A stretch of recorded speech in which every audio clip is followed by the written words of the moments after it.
చల్లదనం చలిగాలులు అన్నటువంటిది భూమి పుట్టిన తర్వాతన అతి తక్కువ ఉష్ణోగ్రతలు -55 అన్నటువంటిది కెనడాలో నమోదైతే ఇప్పుడు భూమి మీద 60 ఏళ్ల అతి తక్కువ ఉష్ణోగ్రతలు 60 ఏళ్ల తర్వాత ఇప్పుడే నమోదైనటువంటిది రష్యా కూడా తేలుస్తున్నారు. రష్యాలో 60 ఏళ్ల తర్వాత కొన్ని ప్రాంతాల్లో ప్రత్యేకించి ఫార్ ఈస్ట్ కంచిక్రా పెనిన్సులా ప్రాంతంలో కంచాట్కా పెనిన్సులా ప్రాంతంలో రికార్డు స్నోఫాల్ నమోదైందట.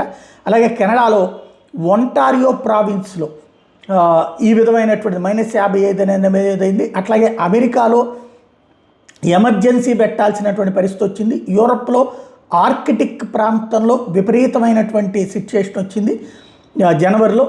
ఓవరాల్గా వచ్చేటప్పటికి టెంపరేచర్స్ డ్రాప్ అవ్వడం, కువైట్లో కూడా కోల్డెస్ట్ డే 60 ఏళ్ళది నమోదైంది, -8 డిగ్రీల సెల్సియస్ నమోదైంది. చైనాలో రేర్ స్నోఫాల్ షాంఘై ప్రాంతంలో నమోదైంది. జపాన్లో ఎయిర్పోర్ట్లే క్లోజ్ చేసేశారు.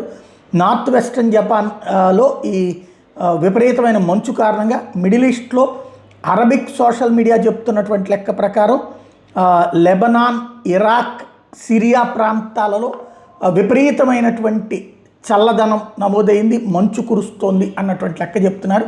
60 ఏళ్లలో అతి ఎక్కువ మంచు కురిసినటువంటి సందర్భాలు.